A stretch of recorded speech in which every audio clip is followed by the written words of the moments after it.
Good morning, everybody. Welcome to Carnegie Europe on this Monday after Easter. It's great to have you all here. My name is Jan Techo, not Carnegie Europe. My name is Jan Techo. I'm the director of Carnegie Europe. And it's great to see that we have such a great crowd, a very distinguished crowd also to talk about energy this morning.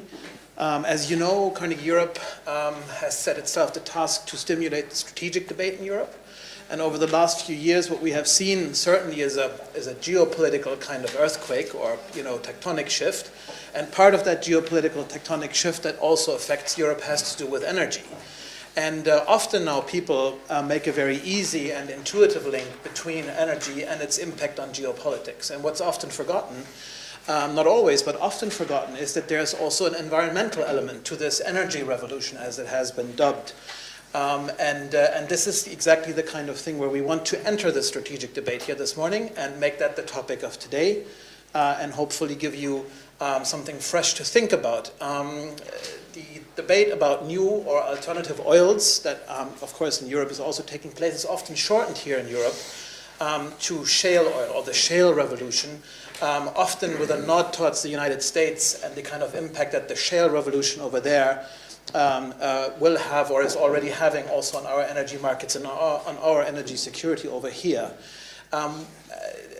That is a shortened debate, and what we want to do today is not only look at this one specific thing that everybody's thinking about and it has become a bit of a token kind of topic, but look at the huge diversity of alternative oils that is already out there, already available, coming into the markets. And look at all of those very specific different forms of alternative oil and their environmental impact. And in order to make that graspable and not too complicated, these two very fine colleagues here from Washington, Dad Gordon, David Livingston, have over the last, year or two, slaved very, very hard to compile an oil index. And a new index is just what the think tank world has been waiting for. But I think this is the kind of index that will actually not only be, a nice little, number generating kind of tool or toy, but actually something rather useful also for policymakers and for analysts. So that's what we're trying to do here today, to give you a grasp how each of these individual alternative oils might have an impact, in their entire production line. From upstream to downstream and how it's going to impact. And then, of course, what kind of policy conclusions derive from this. Deb will introduce the index, the methodology behind it, the data that went into it, and all of the blood, sweat, and tears that went into it as well, I'm sure. And then we have David Livingston giving comments. And it's also great that we have Jan Chinsky here with us, even before Political Europe really starts on the 21st, I think, of April, right? We're getting down to the single day. It's very close. Excellent. Okay, so you got your blood pressure under control, and it's great, fantastic to have you here this morning. You're going to moderate this. Jan Chinsky is the Security and Energy Editor for Political Europe, which will start officially on the 21st of April here in this town, as most of you will know. And it's great to have you here at Carnegie Europe early on. I will leave it at this. I hope that you have great proceedings. I know that a number of people will show up, and trickle in, once you've started. That's usually what's happening here. Nevertheless, I hope that you have all the time and all the focus that you need for this topic. Thanks a lot to all of you for coming over. It's great to have you here. Enjoy the day. Thank you. Thanks so much, Jan. So we had launched the Oil Climate Index in Washington, D.C. last month, and the very next place we wanted to come with this was to do this in Europe because it's directly relevant. It's really relevant to every geography on Earth because oil's all around the world, but it's incredibly relevant to Europe. Europe imports a tremendous amount of oil and has a lot of choices. So I'm going to go through, as Jan said, why we thought to do this index, what the index is, and then we're going to preview for you. David and I will preview a new web tool that will be released next month, that will allow people to actually dive into these 30 initial oils that we've modeled and start to see how they move around when you're looking at different aspects of the oil value chain, how if you made different assumptions and different inputs, you can either reduce or even increase greenhouse gas emissions depending on how you manage these oils. So it's a tool with many different potential outlets, policy and investor and other decisions, and that's what we'll tease out in the second part of this conversation. But just to start, in terms of the oil index itself, a bit of background. So the global oil market is incredibly dynamic, as we're seeing recently, high prices to low prices, but a lot of the genesis of concern around the oil market was around the 1970s oil crisis. So that puts security of supply squarely in the center of what we're going to have to manage, what Europe and other geographies will have to manage in terms of oil. So security of supply is one of the leading factors here. The second leading factor that's long been in the oil market is the economics of oil. What will it cost to get oil to people? And we've come from 60 years ago, a very stable price of oil that made the economics of oil not a very big conversation, to what you can see here starting in the 70s, cooling down a little bit again in the 90s, and more recently, a tremendous amount of volatility in this market. So one node of oil is geopolitics, security of supply. Another node of oil that will always be part of the conversation will be the economics of this whole endeavor. But the third one that we've really focused on is climate change. Because if there's not that third part of this equation, it's going to be very difficult to get a durable oil policy and durable oil enterprise that can make investments that we know can last for 40, 50, 60 years. So you need to consider global climate change, not just in terms of possible stranded assets, but also in terms of even infrastructure that itself is durable. You know, if you're going to put infrastructure in places where there's going to be sea level rise, or if you're going to have infrastructure around permafrost and things are going to actually get hurt or harmed, it means the industry is going to be interrupted.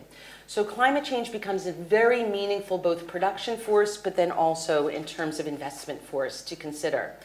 So those three things together, those three aspects of oil, were pushing everyone starting in the 70s toward this. Everyone thought after the interruption of the 70s oil crises and then going through now more volatile oil markets, now this big push about dealing with climate change, the movement was alternatives. So a lot of policies were developed in the last 10 years about oil being displaced by alternative fuels.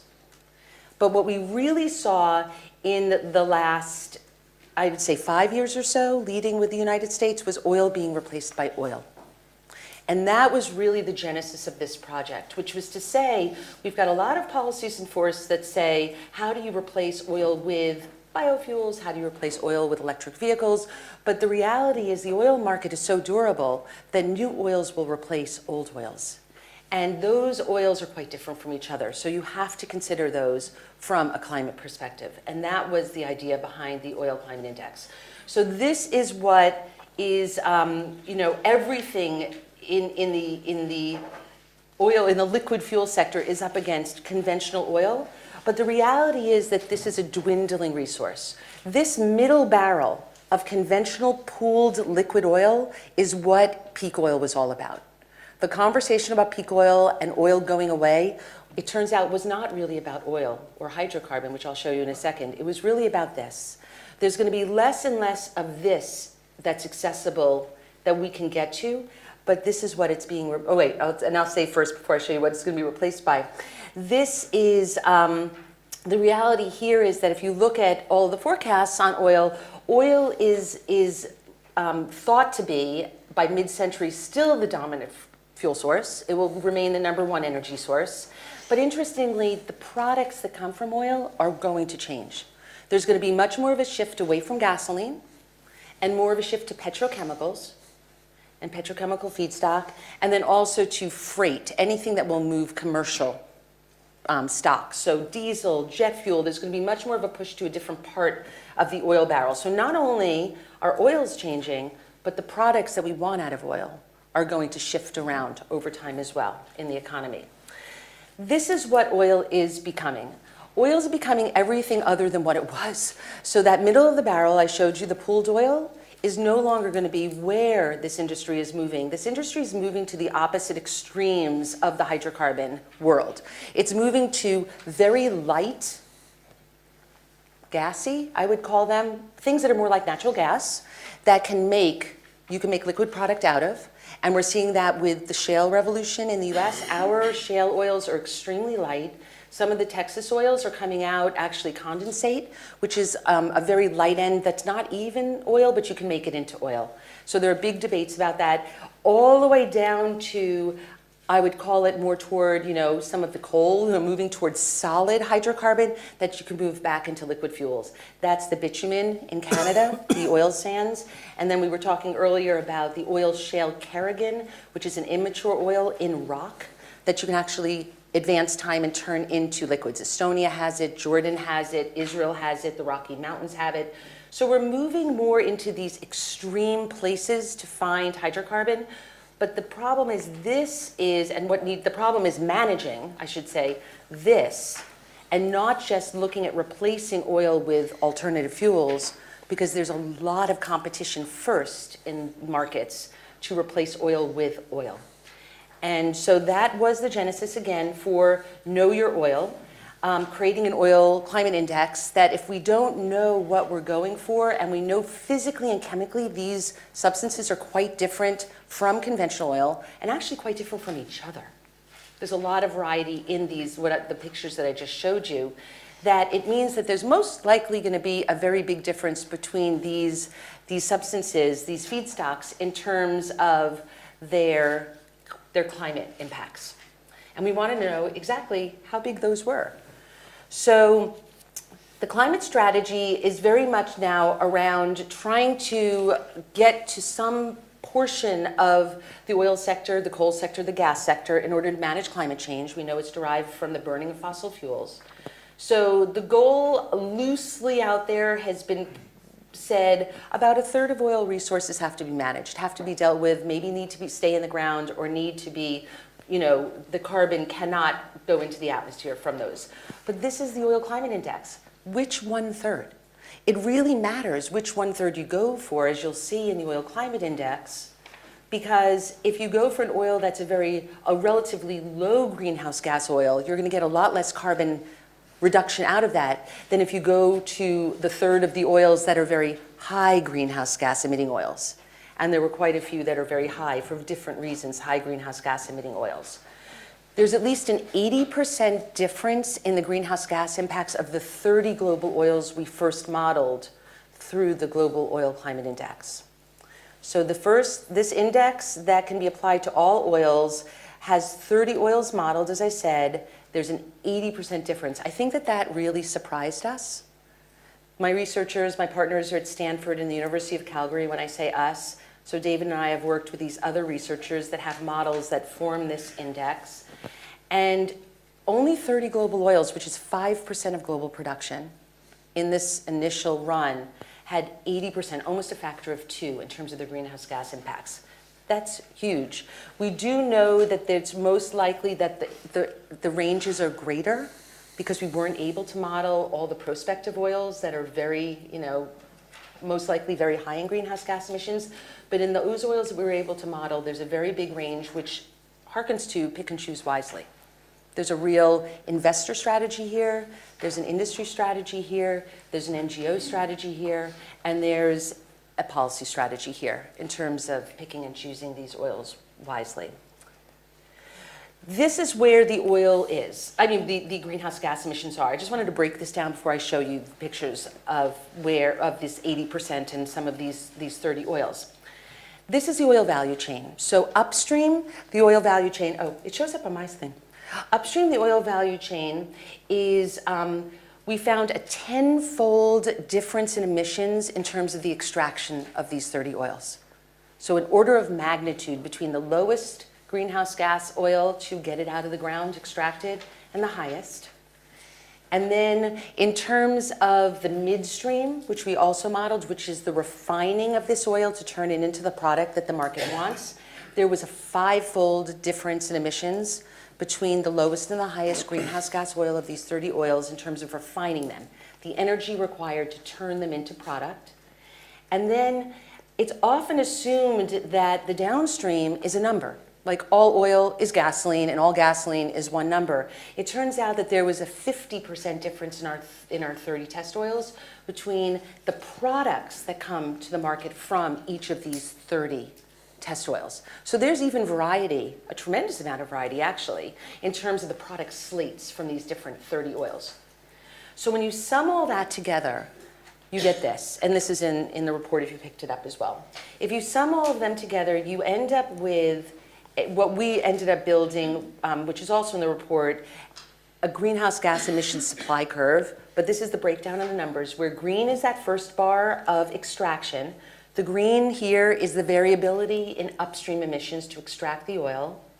The silver is the variability in the midstream emissions to refine that oil. And the blue is the variability in the downstream emissions for the end use of that oil.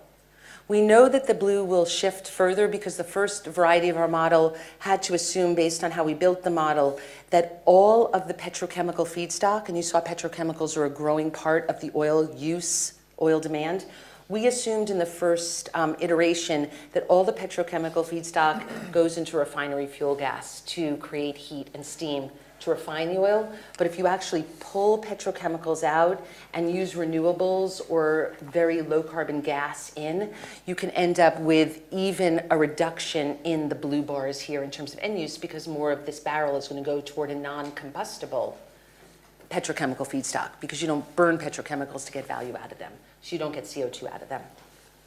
So last two slides, just to give you a sense of exactly why the market's not going to work unless you not only have an oil climate index, you bring more oils under it, and have actual policies to manage what we found, that oils are quite different from each other. You need to manage them carefully. You need to select them wisely in order to strategically get the most carbon you can out of these oils. So you're not putting an undue burden on industry or promising something you can't deliver, because all oils are so different that if you're going to march down in terms of their climate impacts, you have to be very strategic in doing so. This is why we can't let the market do this, and we need policy. There are two slides that show problems that the market has right now. Production supply. Production supply costs are out there now. You can pick them up. This is Rystad. Citicorp has one. I'm trying to think. They're in different. IHS Sarah has one. But basically, not only do oils put out different greenhouse gas emissions, which is the oil climate index, they also cost very different amounts of money to get them out of the ground. The problem is those variations are not in sync. So you can find oils that are very cheap to get out of the ground that have high emissions. You can find oils that have higher production costs that have low emissions. So if you're going to allow the market economically to figure itself out in terms of what oils to invest in, and what in the short term to take out of the ground and what in the long term to not take out of the ground, that will not be coordinated necessarily with greenhouse gas emissions. We might be taking some very high greenhouse gas emitting oils out of the ground because they're cheaper to extract, but in reality they have very high full greenhouse gas emissions. So you need to have more information and policy, because business as usual won't consider the climate. But investors obviously will go to production that's the cheapest first. The second reason why you need policy for oil is not just the beginning of this value chain in terms of production costs, but it's also in terms of product value on the downstream end use, the end of the value chain. The industry is very good at turning every bit of carbon in oil into product. Sometimes it's bottom of the barrel, pet coke, and it's not very valuable, but there's a use for it. So it turns out that a lot of oils that have a lot of value in them in terms of total product value are very high emitting. You basically get more oil out of a heavy feedstock. You get more product out of a heavy feedstock than a light feedstock. So you can turn it into more barrels of product. You don't conserve volume, so a barrel of oil can turn into more than a barrel of product. And so what this shows you is you get more product and more value out of some oils that are very high greenhouse gas emitting, which means, again, economically, there's a real push to taking some oils out of the ground that are very highly greenhouse gas emitting. And then there's a high product value to some of the highest greenhouse gas emitting oils. So the market is kind of pushing toward a higher greenhouse gas world in the oil world and not a lower greenhouse gas world, which is why you so desperately need policy here to at least price carbon, cap and trade carbon. We'll talk about later different policies. But you need policy in order to restructure this market to consider climate and not just consider economics.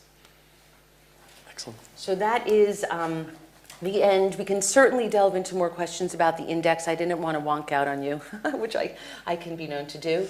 And we're going to just show you, this is the wonky part actually, but it's kind of an animated wonky part, to show you the web tool that's going to be coming that will allow folks to either enter into, go to the emissions first page. It'll allow folks to either enter into a very novice, coming in at a very novice level, or actually through the web tool go into the models themselves. You can actually dive into the models themselves and change assumptions and forecast and do things and see what comes out. And I should say, and I didn't say it up front, but I think it's one of the most exciting parts of this project, we used an upstream model called OPG, which comes out of Stanford University, that's used by the European Fuel Quality Directive, and it's used by the California Low Carbon Fuel Standard. So Adam Brandt, the developer of that model, is one of our co-authors, and it's fantastic. And he has grown out the model and expanded it through this project. But we also, through my other colleague, Jewel Burgesson, developed the first open source refining model as part of this project. So that up to this point in time, if any of you ever wanted to understand a refinery, you'd have to spend hundreds of thousands of dollars to model it. That's actually going to be open sourced in this project. The first ever, which I think is fantastic because the refining sector, there are a lot of questions in Europe and elsewhere about the refining sector and the future of it and how to manage it. So I think that will be really helpful. So anyway, this is the web tool. What it first does is it builds this emission supply curve that I was referencing, where the colors are categories of oil based on their oil emitting categories. So with the greens, you'll have light oils, you'll have the more conventional oils. Those are the lower emitting oils. And then you have the blues get into watery oils. They can either be depleted in watery oils, they can be deep water oils. And then the dark charcoal are the extra heavy oils. So you can see the marching up of different emissions. And then this is the production volume, the current production volume that we have. What we'll do with phase 2 is we want to actually also match this with the resource capacity. So it's not just what you're producing today, it's actually how much of these oils you have, the reserves of these oils that tell you a big part of what their carbon potential will be. So we'll do that in the second version. But we have our 4.5 million barrels of oil in these first 30 oils that we've modeled, and there's a range of about 80% in terms of their emissions. So then the next is comparing oils. Next tab, and you actually see where the oils are in terms of we have 3 different metrics you can sort them by. The default is by greenhouse gas emissions per barrel of oil, a barrel of oil that you're going to actually produce. You can resort them. David, do you want to do megajoule? You could do greenhouse gas emissions per megajoule of oil. This is how much energy comes out. And then you can do the greenhouse gas emissions per dollar value of product that I was showing you at the end. And you can see how much that flips the oils around when you look at them in terms of their emissions per the value of what they produce to the economy. We can also delve into where the emissions are hidden in this oil supply chain. So this is the total emissions. You could do upstream, and you could see where the oils re-rank when you're saying high to low in terms of their upstream emissions, their midstream emissions, and their downstream emissions. And then you can sort them by oil type that I was just showing you, where those are different, comparing oils to very, very similar oils. And then you could sort them high to low and low to high. So you get a different sense of where you are. And what this lets you start to think about is, where do I dive into each of these oils in order to reduce their greenhouse gas emissions? Because there are 2 reasons why you would ever say price carbon. The first one that the world started with, which is the much harder task, is to say, what price of carbon do I have to put to get alternative fuels into the market or people out of their cars? That's the demand response. Very, very high price in order to get people out of cars, to get people not to buy cars, to replace all cars with electric vehicles. That price we've seen, is an extremely high price. Even $100 a barrel oil wasn't really enough to turn on much of anything in that regard, or very slowly turn that on.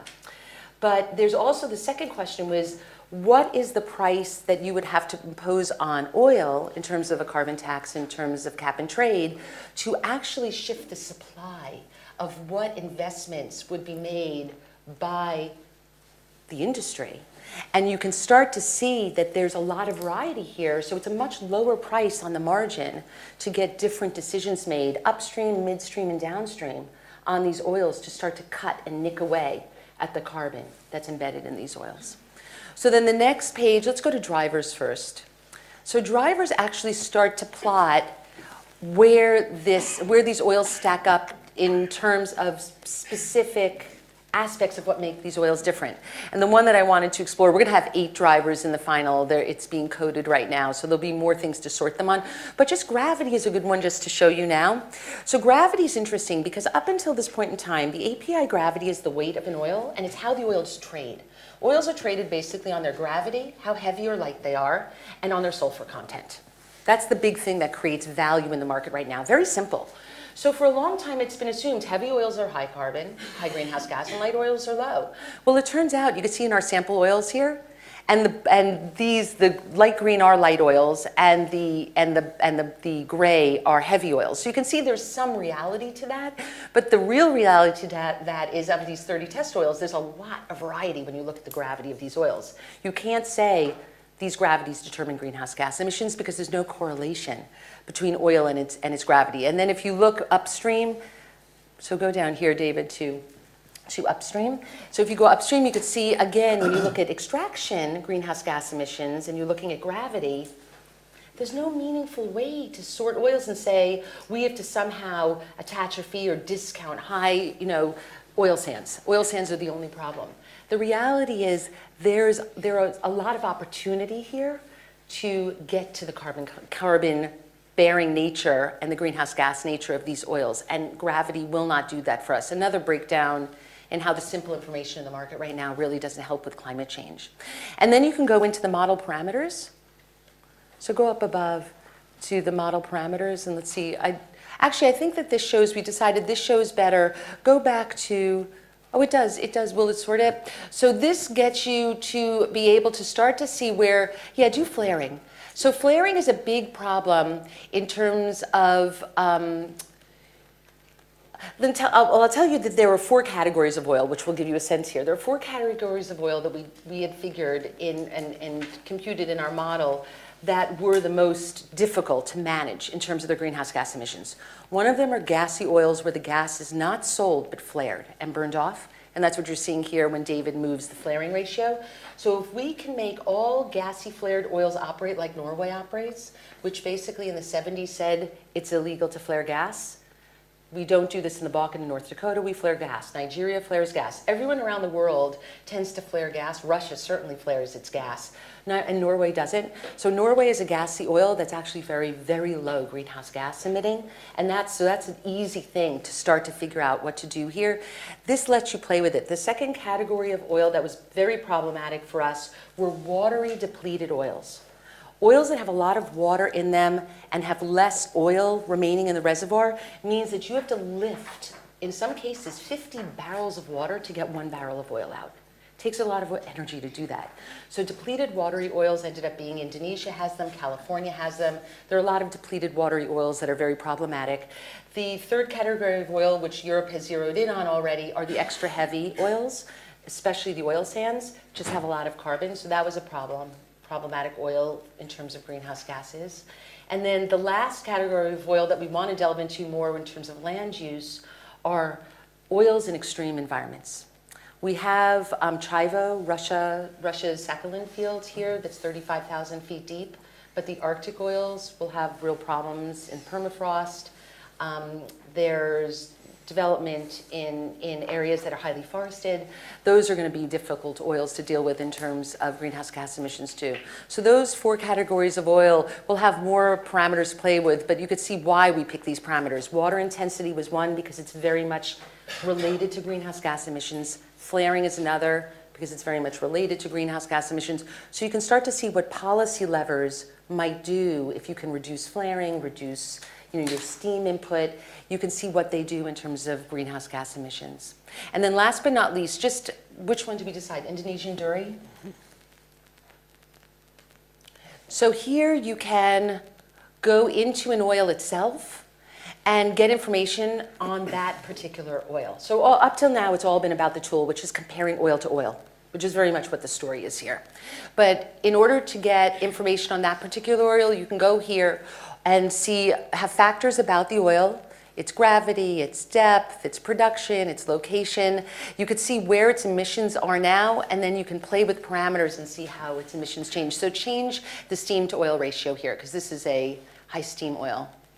And you could see how emissions, you're looking at the top bar here, how emissions change when you change how you generate your steam. So Indonesian duri, for example, might be a great example of where renewables work in the oil sector. That if you're going to generate your steam using concentrated solar, you've done a tremendous job just doing that by bringing renewables into the oil sector, which is, another conversation. But in addition to that, you're actually reducing your emissions because you're not using gas or petcoke or coal to generate steam to get that oil out of the ground. So you can start to see where these policy levers are. So I think I've given you Jan. Yeah, I don't know how many questions are left after that. You covered it very well. Thanks again for asking me to moderate this panel. And for the first question, I'd like to ask David. Deb talked a lot about sort of potential policy levers and how industry and government could use this data. First of all, are you seeing anybody starting to use this kind of information, and what potential do you see for it actually shaping public policy? Yeah, well, thanks, Jan, and thanks also to Jan Tekau and to the team here at Carnegie Europe for hosting us. I think Carnegie Europe's profile in terms of strategic thinking on Europe's challenges, and that's across the security space, foreign policy space, and increasingly the energy space is it's unparalleled, and they're doing a great job here. I think the question you asked is important, and it's relevant, of course, that we have someone from Politico Europe here right before Politico Europe launches, because at the end of the day, you can force data into the market, you can force data in front of policymakers, but it's politics at the end of the day that decides this sort of thing. And as Debbie alluded to, what's really interesting about this project is that even as we're developing new information and new data, some of this has already been integrated in some fashion into an existing EU policy which has undergone a lot of debate over the past several years, and that's the European Fuel Quality Directive. And so the justification behind the EU Fuel Quality Directive was that it's, as Debbie talked about, it's insufficient to just address the transport sector and transport fuels and oil via a carbon price. You could put it into the existing EU emissions trading system, but the problem there is that the carbon price needed to incent fuel switching, for example, in the power sector, is very, very different than the carbon price, and much lower than the carbon price, which would be necessary to actually have an impact on the emissions and on technology choice and on fuel choice in the transport sector. And so what you would do is when you include the transport sector writ large, and you include all oil and all oil products into an emission trading system, for example, or into a single carbon price across the economy, you do possibly get efficiency gains in the short run because you're looking at the lowest mitigation option, the lowest cost mitigation option, but most of the mitigation will flow away from the transport sector and to the power sector or to industry, where there are lower cost mitigation options available on climate change. And so if you truly do care about long-term change, and you truly do care about changing infrastructure decisions and changing long-term investments, then there's a bit of a disconnect there, because you're going after the low-hanging fruit in the short run, but you're losing sight of long-term, more systemic change. And so I think that was the thinking behind the Fuel Quality Directive, is that what you would have is a policy where you would require the carbon intensity of all the transport fuel sold within the European Union to decrease incrementally year over year. And you would give industry multiple different options to achieve that. You'd allow them to switch from higher carbon oils to lower carbon oils. You would allow them to sell more biofuels or even more electricity, is electric fuel for electric vehicles. Or you would just have them reduce emissions associated with refining and with the transport and with the marketing of those fuels. And this was very, I think, laudable in theory, and it had merit in terms of the the ambition of this policy, but it ran into a number of challenges. It ran into challenges that were both external and internal. Externally, the policy was seen as, by some, as targeting, for example, the Canadian oil sands. The reason for that is because there was insufficient data to actually represent the full heterogeneity of emissions of various different oils globally. And so what the European Commission did is it targeted conventional fuels as one basket, and then it had a few categories of unconventional fuels that it gave higher emissions intensity ratings to. So it had all conventional fuels, and then it had the oil sands, for example, not necessarily in Canada, but Canada is the largest producer of these oil sands. Then it also had oil shale. And oil shale is, as Debbie mentioned, there's a large resource base in Estonia. And so even within the EU, though it got less press, behind the scenes, there's been a very difficult political battle even before energy security was kind of pushed to the forefront by the Crimean crisis. There was a bit of interplay in the background, especially at the European Council level, between Estonia and others that were more enthusiastic about the Fuel Quality Directive, because this would perhaps not ban those high carbon fuels from the EU, but it would make it more difficult for them to enter the market. They would receive a discount in the market. And then on the Canadian side, of course, there were threats of action being taken at the WTO. I was actually working at the WTO at the time, and I can attest that there was a lot of catching up on people doing their homework on what exactly is this Fuel Quality Directive, and what if there actually is action at the World Trade Organization, and is this a defensible policy or not? Will it meet its environmental objective, and does it discriminate unfairly, or is it really making these choices on the basis of environmental policy? And I think that regardless of what you think about the merits of the Fuel Quality Directive in Europe's past efforts, what it's really suffered from is a lack of insufficient data, and that's the difficulty of finding out where these oils come from. So I'd highlight that there's immediate action that can be taken on the policy side, maybe not to design the perfect policy today, but to enable that policy to come into place later. And I think the importance of data collection can't be underscored enough. So for example, when oil enters into the European Union, it's mandated that the origin of that oil is reported. But in the lead up to the Fuel Quality Directive, what we had was a situation in which when oil products entered the European Union, so when petrol or diesel was imported into the European market, there was no requirement for the origin of the oil used to produce that petroleum product being reported. We didn't know the origin then. Similarly, when you had intermediate feedstocks that would go into refineries, so you would have some naphtha or some other, various different petroleum products, which would not be sold onto the market, but which would then be put back into refineries to help refine other oils. When those would be brought into the EU, similarly, the origin is not reported. And then this was also true of feedstocks that would go into petrochemical processes, which also eventually might end up being feedstocks for transport fuels. And so what you have is you have a sector which, I think, unlike coal or gas or others, you have a sector which is global. You have a sector which is relatively liquid, which is globally traded, and which has products at multiple different parts of the value chain that are traded amongst themselves.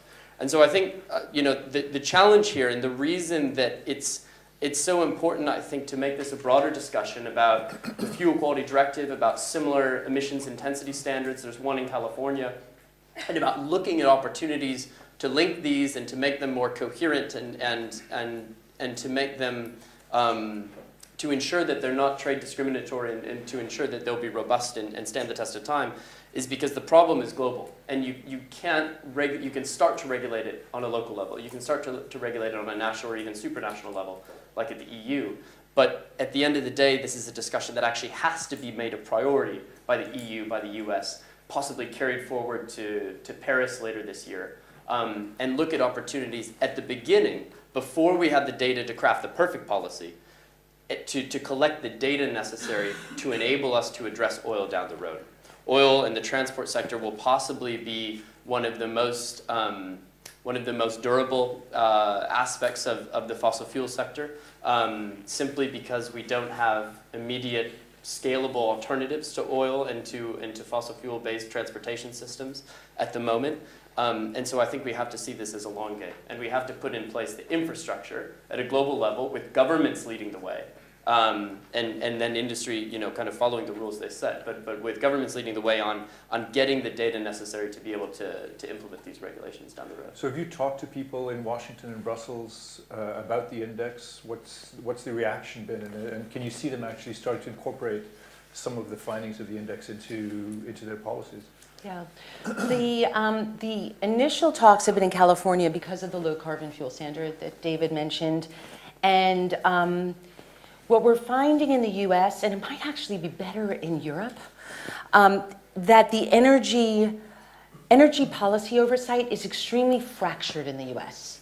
Whether you're talking about the federal government with the Department of Energy, or in California with the California Energy Commission, the reality is that energy policymaking in the US is really post-1973. It hasn't been around very long, and it's very much around security of supply and price of fuels and forecasting in that regard. So we have a much better audience in the Environmental Protection Agency on the greenhouse gas side, or the California Air Resources Board.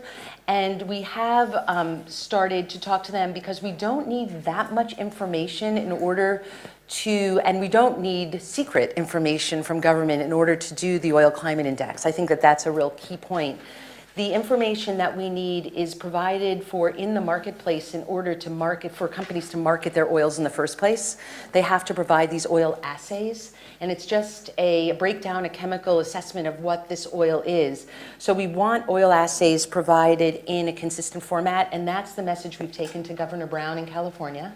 We wanted to start with California, actually. And then if we can get breakthroughs in California, the way the states work on anything climate change, you get breakthroughs in California first, and then you try to move it into the federal government's realm. It's like a bit of a slower movement. But we have also been thinking about working at the other end as well. So you're starting with, in California, the state, trying to make transparency around these oils far greater, run them through the index, but then also work maybe through Paris with international stakeholders, because it's interesting to my mind that China and India aren't really high on transparency in general, but the world needs it across the board. But on oil, they are. These are countries that want to know about oil. They don't have a lot of oil, they need a lot of oil, they want to know a lot about oil. So it's one part of this transparency conversation that could be a leading edge in Paris on, for climate purposes, transparency on oil is something that you can get the US, China, India, Europe, big importer, to care about. So the conversations have been good. They've been, oh, we didn't realize there was that big of a difference in oils. It was that awareness of, we've got to choose better. In my understanding, the reason, one of the reasons you winnowed down to 30 oils was that simply the data that you had access to was so wildly varying that it was difficult to sort of to use a full sample.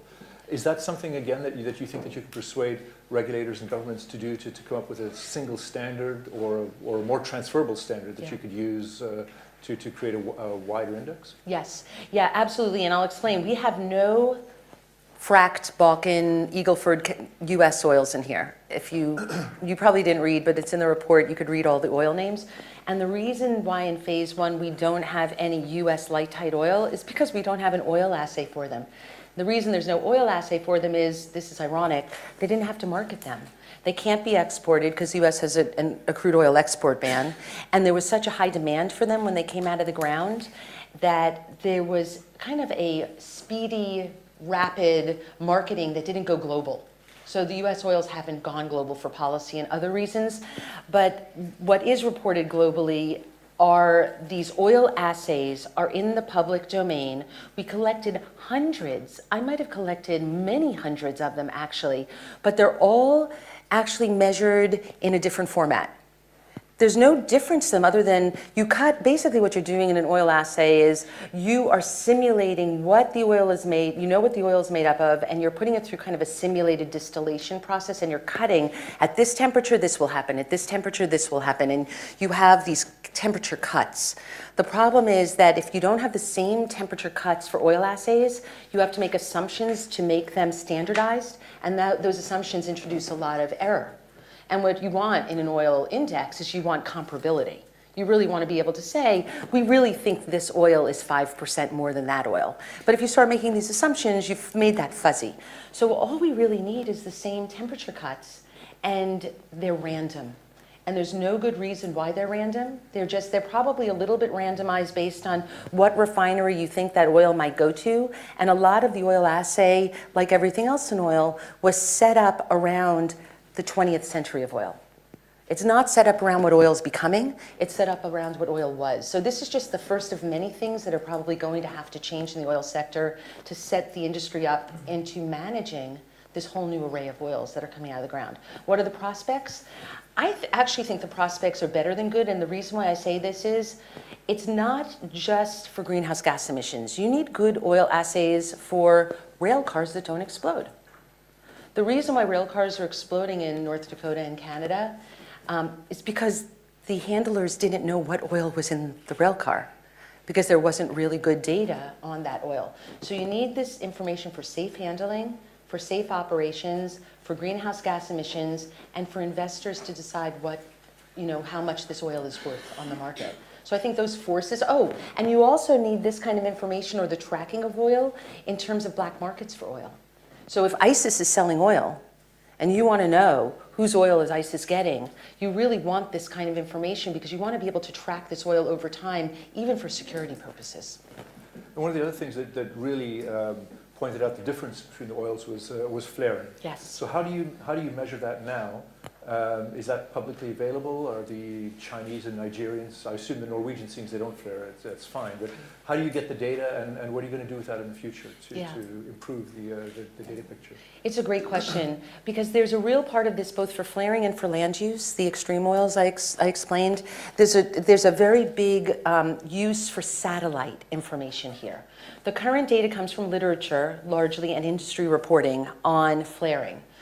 Who's doing what, and it is out there a little bit, but it's a bit spotty. We know Iraq flares a lot of their oil. We know Russia flares a tremendous amount of their oil. The Balkans been flaring a lot of their oil. They don't have gas handling infrastructure up in North Dakota.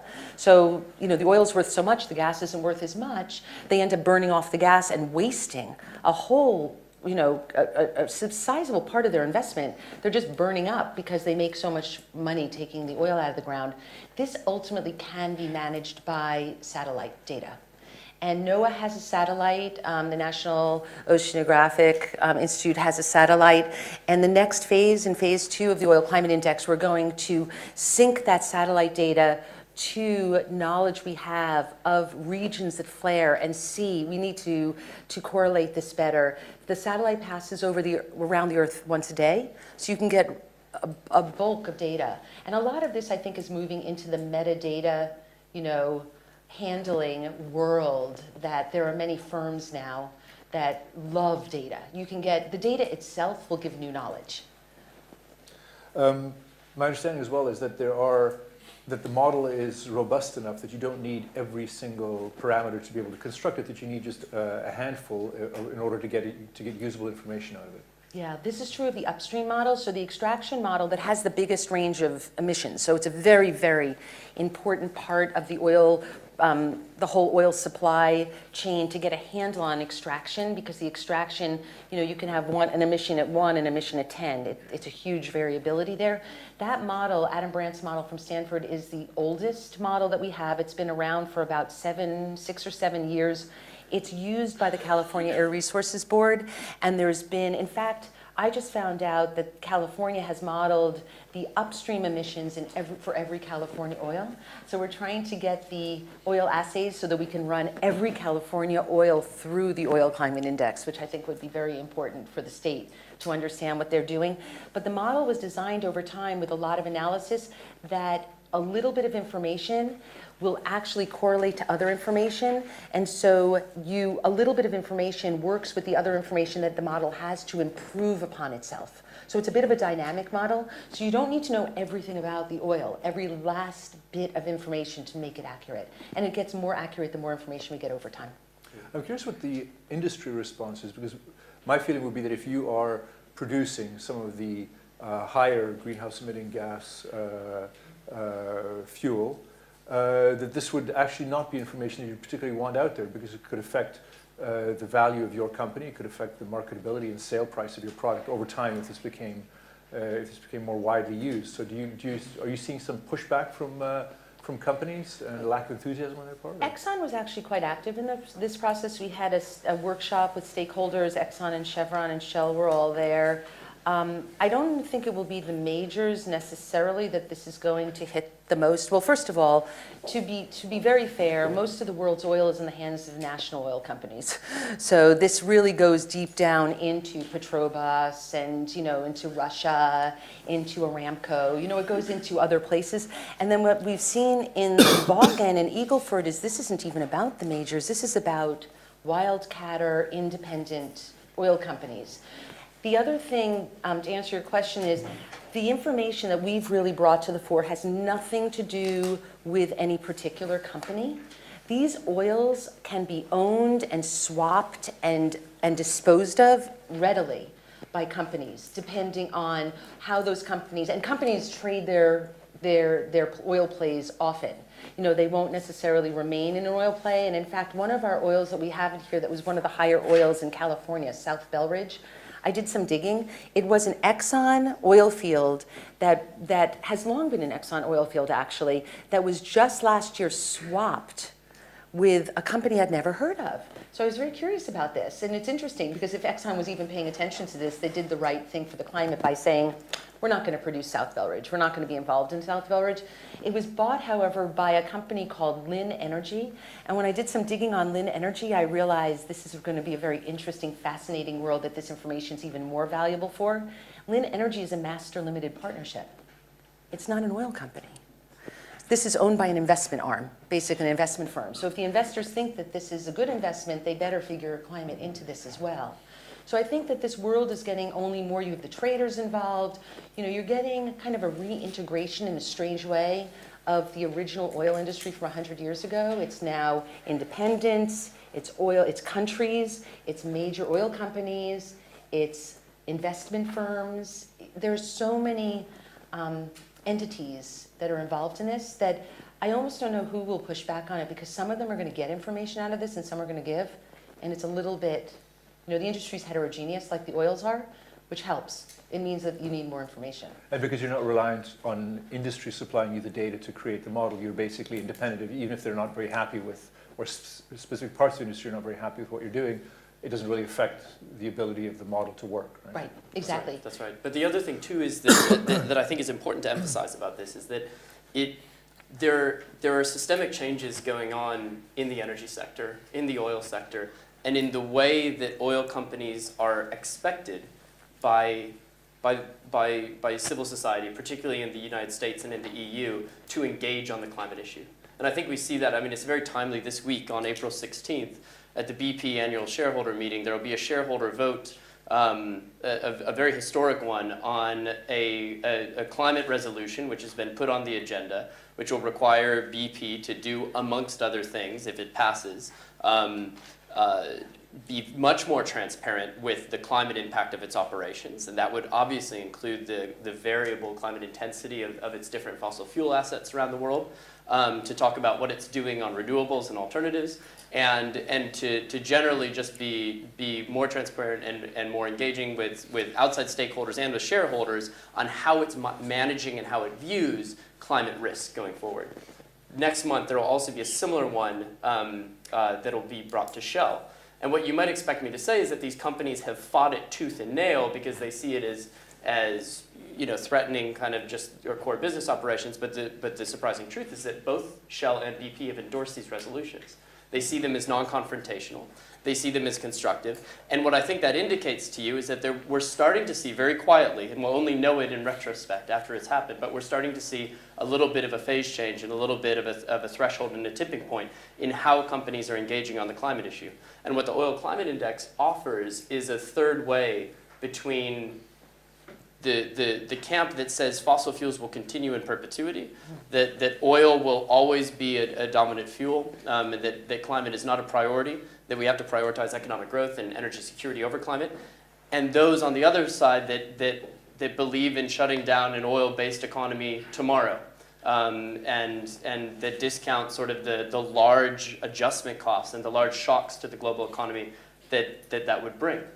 So you have the divestment camp on one hand, right, and you have sort of fossil fuel advocates on the other hand, and this is a third way where it offers companies the ability to say, okay, if we all agree to actually perform in every operation of the world, whether it be Nigeria or China or Venezuela or Azerbaijan, the same way that we've been operating for 30 years in Norway, we can actually show significant improvements in the climate intensity of our operations. We can show real engagement. We can satisfy increasingly the institutional stakeholders, the pension funds, the hedge funds, et cetera, the activist investors that are asking us to engage on these issues. And so I think that's the real opportunity for this with oil companies.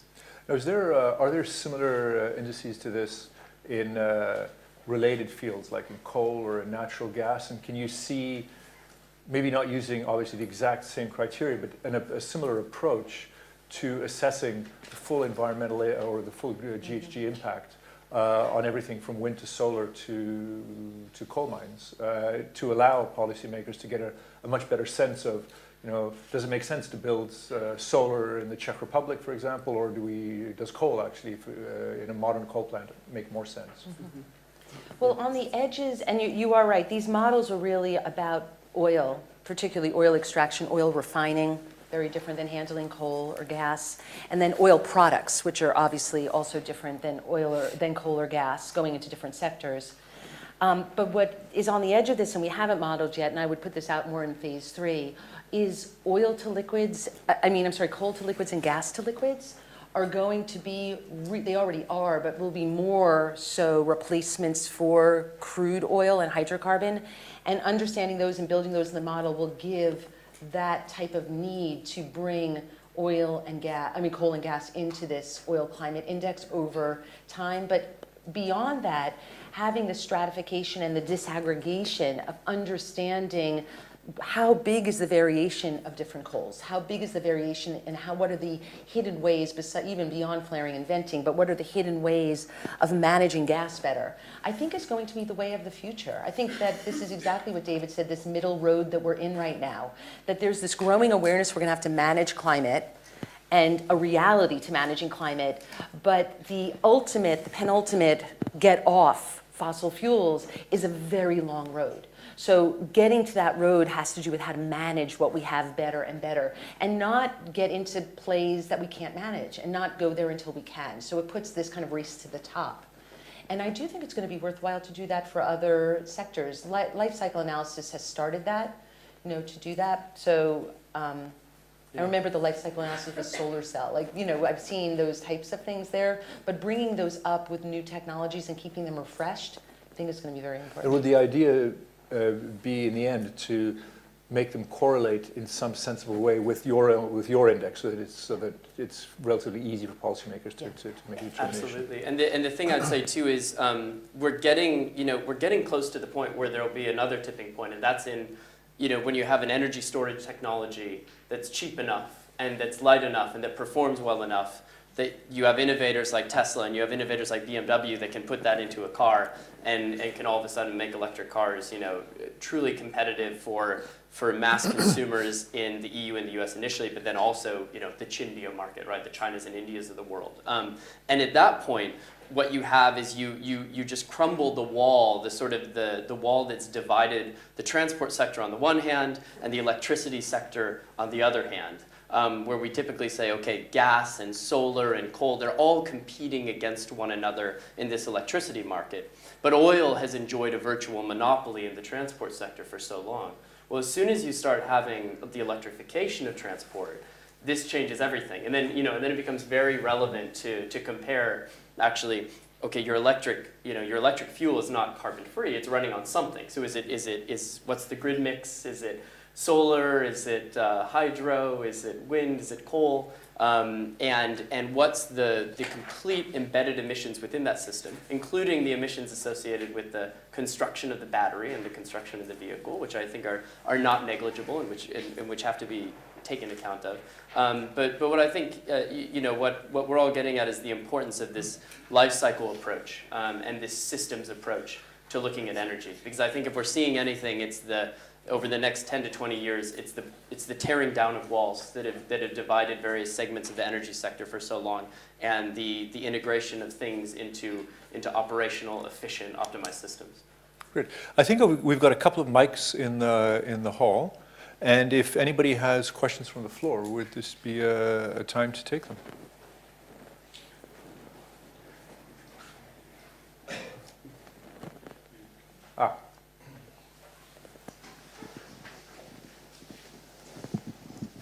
Thank you very much. Yanis Hoekmanis from the European Commission, DG Energy, one of a number of colleagues here. I see Samuela and some others in the list. I just wanted to comment on David Livingston's initial view on security, because you're looking at climate, and if you look at the 2030 package, yes, it builds on the previous 2020 targets, taking us to 27, but it also includes an important aspect of security, looking at security as interconnection. And if you go right to the end of that paper, you will see a section on governance. And in that governance, you have indexes, indicators, which are still in development from our side. The member states have asked us to develop those. And security, safety will be part of that. So when you say you're going to develop your index further, perhaps one dimension you should look at is to understand how it fits in the, shall we say, a broader set of indicators, including the security dimension for oil, but of course for others too. So putting it in the bigger picture. As regards the, open information is very good and very delicate and difficult in the energy sector. So I think also in the spirit of 2030, it's good that you're shall we say, pushing the frontier on that. Finally, on innovation and innovative processes, I mean, we do have our R&D program. And the R&D program at the moment doesn't really do very much in this area, in the fossil fuels area. And maybe it should do a little bit more to actually look at innovative and hybrid processes. And I think generally we would welcome that, because perhaps with CCS we took a step too far too quickly, and smaller steps to cleaner, and I mean from CO2 clean, but also SOx, NOx particles clean, is the way we need to go in that sector. Also in innovative processes, so pointers in this direction, welcome too. Mm-hmm. Absolutely. If I can just agree wholeheartedly with that. I think when you mentioned the Energy Union project, when you mentioned the 2030 goals, and when you mentioned that that paper, Jonas, one thing that comes to mind that actually very aptly describes the Oil Climate Index is that the Commission, very interesting for the first time, does really put an emphasis on governance and not just the hardware, as they put it in the paper, of pipeline interconnectors, not just hard infrastructure, but they also look at the software of energy governance and put equal importance on the software aspects of a well-functioning energy market and a secure, safe, and affordable and clean energy market in Europe. And so I think that the right way to conceptualize the Oil Climate Index is exactly as just that, not a single piece of policy, but is an underlying software that enables us to make better decisions, kind of across multiple different issue areas and across multiple different policies. The other thing I would say on the innovation side of things, and we talked about it a little bit in the initial presentation, but opportunities in the upstream are very significant, and I think ways to incentivize oil companies, which are not going away anytime soon, and which, regardless of your ideological viewpoint, will inevitably own a piece of the future energy system, whatever that energy system looks like. Incentivizing them to develop the capabilities in-house to do this and to make the deployment of renewables and to make the deployment of alternatives and the reduction of carbon emissions in their own sector, to make that a profitable activity is important. So in California, there's a firm I've spoken with before that's doing some really incredible things in terms of concentrated solar power, generating steam for enhanced oil recovery. And their two biggest markets, interestingly enough, are both California and Oman. And you could argue that there are no two different markets than the perennial oil consumer of the last 50 years, California, with its freeways and with kind of an environmental awareness and a green movement that runs all along the Pacific coast, And then, you're kind of canonical Middle East oil producer. But the Sultan of Oman has made a major commitment to this. And it just shows that there are technologies that can appeal to national oil companies, can appeal to governments, can also appeal to private oil companies. And the key is for policymakers to listen to that, to realize it, and to put in place incentives that actually make that a profitable activity. I think we had another question up here.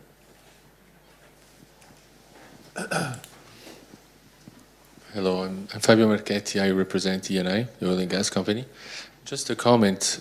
You seem to imply that electrical vehicles are the best solution for the future, but the issue of the energy mix is key. And an electric car in Poland would be much more polluting than an oil car in Belgium, or an electric car where a more balanced energy mix is present. So I think we should keep that in mind. And we have very good alternatives like gas in vehicles, and many companies are investing in that because of its I would say, more appropriate footprint.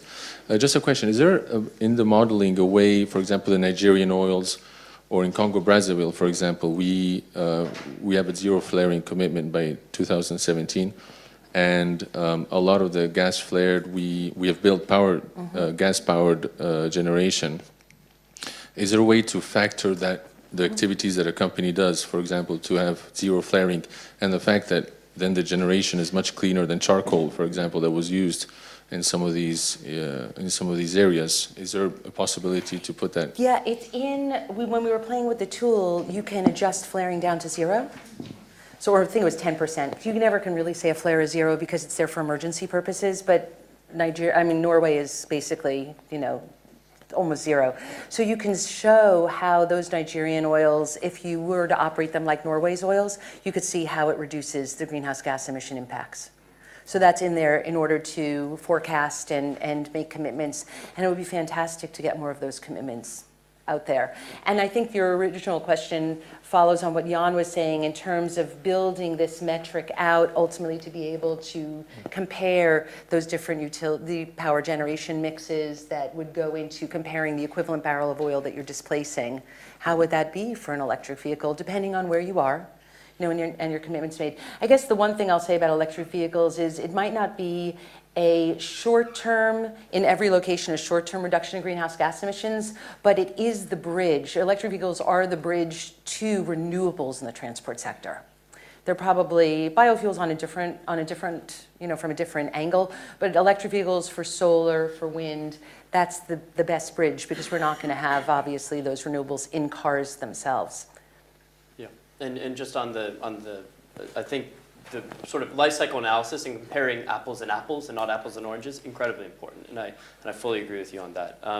On the, on different commitments and on this notion that I think actually we haven't emphasized enough, but the fact that all these numbers shouldn't be interpreted as kind of final point estimates, but they're just best estimates at a certain point in time, which really should be thought of as best estimates within a range. There's a range because even within a particular oil field, there can be different operations, there can be different technologies being applied, and so you're bound to have some variance. And so there is no final number associated with an oil, and it is very much going to be dynamic and changing over time. And so I think it's very important to have this project have an open dialogue and a regular dialogue with industry, so that we're making sure that this is consistently updated and reflecting and encouraging companies to come forward and race to the top in terms of disclosing best practices and what they're doing in various regions around the world, and how those might change some of these best estimates in the index.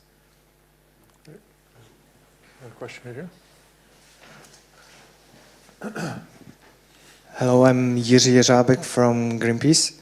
I have one question and one comment. You mentioned something about the permafrost. So do you in fact include the leak of methane in there? Do you include also the land use changes and also methane leaks from mining, from drilling? And the note is that not only the climate impact should be considered while looking at oil. As Greenpeace, we are now criticizing the oil drilling in Arctic because there is also a huge danger in these extreme environments of leaks and accidents and environmental destruction, not only the climate?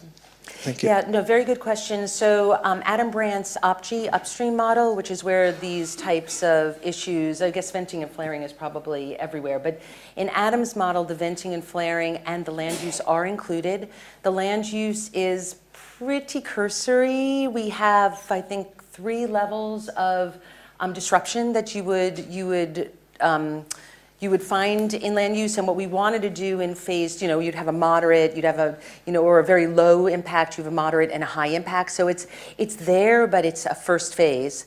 What we want to do in phase 2 is use, again, satellite data in terms of actual disruption in terms of land use, and also use satellite data in terms of the venting and the flaring. So you can start to read these things from satellites and monitor them and see if they correlate well with what actually is being permitted to be done or how things are supposed to be operating. There'll be more of a verification aspect through satellite data. So yes, land use, venting, flaring, all critical and all in the models and all due to be improved upon over time, which brings us back to the last point that this is, the work in progress that gets better over time. We get more information over time. And then on the infrastructure question, you're talking about pipeline safety, et cetera. Again, I think a lot of that goes to not just the question of operations, but the question back to transparency. I mean, what's in this infrastructure? So when there were pipeline breaks in the US in the last couple of years and we were moving diluted bitumen, the local authorities didn't know it was diluted bitumen in the pipeline, say in Arkansas, that broke. The problem is that when you dilute bitumen, so you've taken this extra heavy Canadian oil and you put very light ends and condensate into it, and it kind of makes, in the pipeline it looks like oil. Like it might as well be conventional oil, but the reality is you've basically taken hardened paint and paint thinner, mixed them together, and you're treating it like on the wall like it's real paint. But in the reality, when it's exposed to the environment, the heavy sank and the light evaporated, and it didn't act anything like oil. So I think that you need this transparency of what is know your oil. Greenpeace, others need this transparency in terms of how you respond to these kinds of infrastructure management issues and handling them. And in the case when there are problems, you need to know what's in the infrastructure in the changing world of oil to be able to safely deal with it. And that information is woefully inadequate at this point. It's all pretty much still assumed to be conventional oil. Like that's what the world is moving because, and I'll tell you why. The reason why we're fighting this battle has a lot to do with public perception that gasoline and diesel haven't changed very much. Yes, it's lower sulfur, but gasoline and diesel, the public's been handling these products for very many generations. And the change hasn't really shown up at the end of the pump, but there's so much change at the front end that those questions have lagged. And so I do think NGOs are going to need this information, regulators are going to need this information, operators are going to need it, which only pushes the question that Jan had earlier in terms of how much fighting do we think pushback will there be on transparency. I think the usefulness is going to be vast, and it's going to be, we live in the 21st century world where people want information. And anyone who discloses it, the assumption is that you must be hiding something. On the land use again, my understanding is that you're not really looking at, for example, cut down forests or anything like that. You're looking at GHG emissions related to whatever you're doing to the land, if it's permafrost or whatever, what's released by whatever it is that you're doing. Yeah, so there are some very early models. They harken back to some researchers from the 90s and 2000, and they've been slightly improved upon that started to go into land use disruption and what that meant for the carbon carrying capacity of permafrost or of forests. And so all of that actually can start to be analyzed through satellite data, and we'll get a better handle on it. Any more questions? Right here. Hi, Nicola Waterfield from the Canadian mission with a question about petroleum coke. I think your model captures the combustion values of petroleum coke, whereas in some cases petcoke can be stored or buried or burned in lieu of coal, so the net change in GHG emissions wouldn't be as significant. I'd be curious to know how you came to capture pet coke the way you did in the study, the entire combustion value, and if there might be scope in future models to address some of the different treatments. Thank you. No, it's a very good question. Let me explain to folks what petroleum coke is. So pet coke is the bottom of the oil barrel. When you've squeezed every bit of liquid you possibly can through current processing techniques out of that oil, whatever oil you get, you basically get some leftover carbon. It's residual. You can't turn everything into liquid fuel. And so the pet coke is an analog to coal. It's the coal that's actually left over, the pure, basically pure carbon left over in the barrel of oil. The heavier the oil, the higher the carbon content going in, you get much more pet coke coming out. The lighter the oil, the less carbon content in that, you really get very little, if any. You don't get any coke out of a hydroskimming refinery that takes light oil, and you need a coking unit in a complex refinery to do this kind of wringing of the oil into solid residue and everything else liquid. So that's basically what pet coke is. Pet coke can serve, it's basically can be used as a replacement for coal. Canada is very far from market. Its oil in Alberta is heavy. So if you upgrade this oil in Canada and you send it to the US or China or anywhere else as a synthetic oil, you have pet coke left over upstream. If you wait and dilute the bitumen and send the oil somewhere else to be refined, you have pet coke wherever you sent it. So the pet coke's kind of this movable feast. It can end up wherever you're dealing with it. It's kind of in the oil to begin with if you're gonna, if you're gonna process it that way.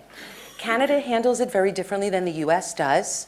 Canada right now is far from market, so when a few of the projects in Canada upgrade the oil up there, and I should say Canada thought this was going to be the way that the industry was moving up there, it's not. They're not going to be upgrading, I don't believe, oil in Canada. It turns out that the pet coke is way too far from market. If you're going to have low-value residual stuck up in Alberta, it's not very economic to get it to replace coal in China and India and elsewhere. So right now, poor Canada has a lot of pet coke from these few projects that actually upgrade there that produce huge volumes into the tons of pet coke, and it's far from market, not economic to move it, so they've been actually storing it up there.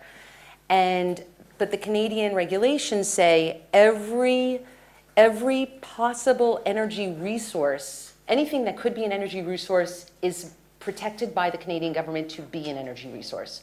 So it's stored up in Canada. It's not producing carbon and greenhouse gas emissions right now, but it is slated for future use. It's kind of in storage for combustion. That's the way, until and unless there's a change in regulation, or until and unless there's a change in technology to do something else with that, like remove all the impurities that are vast and turn it into water purification carbon. We're doing something creative with it that isn't for greenhouse gas emissions. The US is in a very different place. I have a colleague who's going to be releasing a report next month actually about pet coke from the US that's largely going to China. So when the US gets bitumen and we refine it, we get the pet coke by a coast. We have the pet coke that's accessible to markets because it's usually in the Gulf Coast and you can ship it to places that want it. Then this pet coke is actually 10% higher greenhouse gas emitting than coal. It's very high in different heavy metals than coal is, so it creates different problems than plants that burn coal could manage. It's high in vanadium and nickel and different things than coal is high in. Very high in sulfur, can be 6 or 7% sulfur. So it's really a very difficult degraded fuel that the world, it's a waste product that's being burned that has to be managed. And so then the question was about how do we count the displacement? If it's displacing gas, if it's displacing renewables, or if it's displacing coal, you get different emissions based on what, or if it's just for new generation that wouldn't have happened economically otherwise, just because you have this basically very cheap pet coke to grow your economy on. So there are different variations on the theme. And we have right now in phase 1 an on-off switch for pet coke that David was playing with. So you can assume the pet coke is assumed default to be all burned and consumed, but you can turn that off. And you can see what happens to all of these oil emissions and how the oils resort themselves if the pet coke either is stored in perpetuity, or we can think of a more creative thing to do with pet coke. Spain produces a lot of pet coke. Italy, I believe, produces a lot of pet coke. There are parts of Europe that are really pet coke concerns, but it's not through and through every country. And the only thing I'd add is just, I was reminded as you talked about the U.S. pet coke export situation, the sad paradox of the U.S. shale revolution, or the North American shale revolution, is that because the U.S. Arguably has a quite antiquated oil governance architecture, and that includes still an oil export ban, even as vast volumes of relatively light, sweet, fracked oil builds up in the United States. That oil is not coming to world market, but even as fracked oil and fracked gas, shale oil and gas, are having a huge impact in the domestic United States, and gas, of course, has played a significant role, though not the sole role, but a significant role in the U.S. actually being on track to meet emission targets that it never thought it was going to make, because it's replacing coal in the United States. The two major energy export items which have seen the greatest growth in the past few years have been coal and petroleum coke. And those are the only things that are leaking out of an energy sector and an energy system in transition in the United States. And I think that calls attention to opportunities to rationalize this situation, not only on economic grounds, but also on environmental grounds within TTIP negotiations, within various bilateral discussions between the US and the EU. And I think it points to a sad paradox of what's taken place with the unconventional energy revolution in North America. And I will add one other thing to that question. I was going to raise it earlier. So there are two opportunities to deal with these heavy oils. One is to coke them and to remove the carbon and reject the carbon, and then you have pet coke to deal with. The other one is to hydrogenate them and put a lot of hydrogen into them and get more product out of them. So a very big challenge for the oil industry, and why it's important that we have now this new open source model prelim for refining as part of the Oil Climate Index, is that how you get hydrogen is going to be a huge greenhouse gas question for the future. And there are renewable avenues to hydrogen, and you can go there through coal. You can actually turn pet coke, to wring a little bit out. It's basically pure pure carbon. But you can get a lot of the hydrogen comes out of natural gas, but you need a lot of energy to turn, to dismantle the elements of natural gas back into hydrogen and carbon. So hydrogen is going to be a very big part of this whole question, and doing that wisely. I know Germany spent a lot of time in terms of hydrogen and how to do hydrogen correctly. So do you sort of foresee that as the technology changes, you're going to will you have to update the model, or because as you mentioned, 30, 40, 50 years ago, it was a much simpler environment, and so a lot of what you're doing now is basically measuring technological change, of sort of bringing new things, new approaches that had never been thought of in the past. And do you have a sort of built-in ability to do that as new stuff pops up? Yes, and well, it will definitely happen in the extraction part of the OPCHI model, because it's codified in California and it has to represent real emissions in California. So that will automatically happen, and it happens routinely that the OPCHI model gets updated. The prelim model will go through the same thing. And David and I yesterday were talking about we have a methodology tab that's going to be added to this, the web tool, but actually we'll have a page where we say which oils over time have changed, whether there's new data that industry is committing to new things on certain fields that will change their emissions, or there are updates to what happens in the field. So that you could track how oils hopefully are racing to the top and becoming better, lower greenhouse gas emitting, because that's the ultimate goal here. If there's that much competition in the oil market, you might as well make them compete also on a greenhouse gas from that perspective as well. We have time for one more question. As I see people are starting to filter out a little bit. Any last questions? No? Great. Thank you very much for taking part in in today's panel.